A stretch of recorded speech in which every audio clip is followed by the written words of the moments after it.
नायाब तोहफा।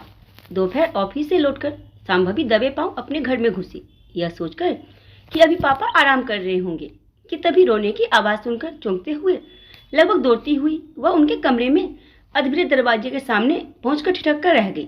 भीतर पापा बिलखते हुए बुदबुदा रहे थे, देवकी तुम मुझे छोड़कर क्यों चली गई? इतना भी नहीं सोचा कि मैं तुम्हारे बिना अकेले कैसे पहाड़ से जिंदगी काटूंगा। पापा की यह हालत देखकर संभवी का कलेजा मुंह को आ गया और वह तुरंत भीतर गई और उनके हाथों को थाम बोली, पापा पापा होश में आइए, आप यूं हिम्मत हारेंगे तो मैं कैसे जीऊंगी? दोनों बाप बेटी बहुत देर तक माँ के गम में आंसू बहाते रहे। बस तभी से उसके अंतर मन में तीव्र विचार मंथन चल रहा था। अभी 2-3 महीनों से जब से पापा रिटायर हुए हैं, बेहद उदास रहने लगे हैं। माँ के सामने कितना खुश रहा करते थे।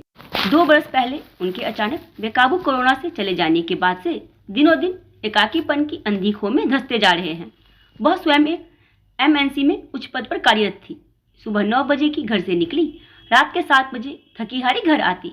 शनिवार रविवार की छुट्टियां अमूमन मंगेतर पार्थ के नाम रहती, तो पापा को कैसे सामान्य करे। वह रात भर वह बेहद उद्विग्न रही कि तभी तड़के ही उसकी करीबी सहेली ने उसे शाम को अपनी उम्रदराज विधवा मौसी की शादी के लिए निमंत्रित किया। उसकी मानसिक कश्मकश को ठहराव मिल गया। अगर वह भी पापा की दूसरी शादी करवा दी तो पापा शुरू से ही एक अंतर्मुखी किस्म के शांत और मितभाषी शख्स थे।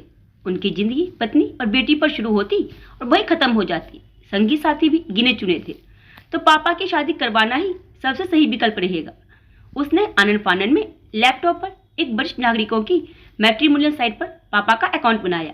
फिर वह विवाह योग्य प्रौढ़ महिलाओं की प्रोफाइल चेक करने लगी। तभी स्क्रीन पर एक बेहद सौम्य गरिमावान चेहरा आया जिसने उसके मन में हलचल मचा दी। उसने स्क्रॉल कर आगे बढ़ाना चाहा, लेकिन उसका मन तो उस सौम्य सलोने चेहरे ने चुरा लिया था। वह प्रोफाइल एक तलाकशुदा घरेलू महिला की थी। अगले सप्ताह वह पार्थ के साथ उस मृदु व्यक्तित्व की स्वामिनी मनसा के सामने बैठी थी। वह गाहे बगाहे लंच के समय मनसा के घर उसे जानने बूझने के उद्देश्य से चली जाती। मनसा को भी शशिकांत जी का प्रोफाइल अच्छा लगा। संयोग से पार्थ के ऑफिस की एक सहकर्मी के कोई करीबी रिश्तेदार ठीक मनसा के घर के सामने रहते थे। उनसे उसके सहृदय उदार व सहयोगी स्वभाव के बारे में सुनकर शांभवी जल्द से जल्द उन्हें अपनी मां बनाकर अपने घर ले आने को लायक हो उठी। लेकिन अब पापा को दूसरी शादी के लिए कैसे मनाए, यह चिंता उसे खाए जा रही थी। अगले ही दिन उसे अपनी इस उलझन का तोड़ भी मिल गया। उस दिन पार्थ के माता पिता 6 माह बाद उन दोनों की शादी की तारीख पक्की कर चले गए। उनके जाते ही संभवी ने पापा को अपना निर्णय सुना दिया।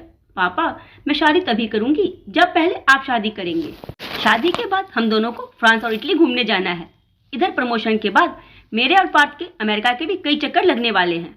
आपका ब्लड प्रेशर हमेशा हाई रहता है, ऐसे में आपको अकेला छोड़कर शहर के बाहर जाने की सोच भी नहीं सकती। इसीलिए अब आपको शादी करने का फैसला लेना ही पड़ेगा। क्या पागल तो नहीं हो गई हो? अब इस उम्र में शादी, यह क्या उलझुल बातें कर रही हो? इस पर शांभवी ने उन्हें मनसा के बारे में सब कुछ बताते हुए कहा, पापा वह आपके लिए एकदम आइडियल साबित होंगी। आप एक बार उनसे मिलकर तो देखिए। लेकिन शांभवी के पिता ने मात्र एक वाक्य से उसकी बातों को खारिज कर दिया कि वह हरगिज दूसरी शादी की सोचेंगे तक नहीं। उसे पिता को मनाते मनाते पूरा 1 माह होने आया, लेकिन वह टस से मस न हुए। उस दिन उसने पार्थ को घर बुला लिया और पापा से कहा, पापा अगर आप अपनी दूसरी शादी के बारे में नहीं सोचेंगे तो मैं भी शादी नहीं करूंगी। इस निर्णय में पार्थ भी मेरे साथ है। उन दोनों ने एक ही सुर में उन पर दबाव बनाया कि वह बस एक बार मनसा आंटी से मिल ले। बेटी और भाभी दामाद के सामने शशिकांत जी की एक न चली और विवश होकर उन्हें मनसा से मिलने की स्वीकृति देनी पड़ी। मनसा आंटी का मधुरभाषी मीठा स्वभाव शशिकांत जी को प्रभावित करे बिना नहीं रहा। समय के साथ वो दोनों बहुत अच्छे मित्र बन गए। मनसा और शशिकांत जी की दोस्ती हुई कुछ माह होने आए। संभवी के विवाह की तारीख नजदीक आती जा रही थी। मनसा का साथ पाकर शशिकांत जी खुश रहने लगे थे। पिता को लेकर संभवी की दुश्चिंताएं बहुत हद तक खत्म होने आई थी, लेकिन अभी निर्णायक कदम बाकी था। संभवी इतने दिनों से पापा को उनकी शादी के लिए मनाने में लगी हुई थी, लेकिन वह हर बार बस यह कहकर उसे चुप करा देते कि शादी की जरूरत नहीं है। वह मनसा के साथ यूं ही दोस्ती से बहुत खुश है। उसने और पार्थ ने सलाह कर आगामी रविवार को दोनों को परिणय सूत्र में बांधने का निर्णय लिया। आज रविवार है। देर रात सुर्ख लाल जोड़े में लिपटी नई माँ और पापा को गृह प्रवेश करते देख उसकी आंखें भीग आई। सीने में जन्मदात्री माँ की मीठी यादों की कसक टीसने लगी। पिता की आंखें भी नम थी। तभी उसने मनसा माँ को कलेजे से लगाते हुए पिता से कहा, पापा माँ वापिस आ गई। बाकी के शब्द आंसुओं में बह गए। संभावी के इस फैसले के बारे में आपकी क्या सोच है, अपने मुझे जरूर दी। और कहीं पसंद आई हो तो वीडियो को लाइक, सब्सक्राइब और वीडियो को शेयर करना ना भूलें।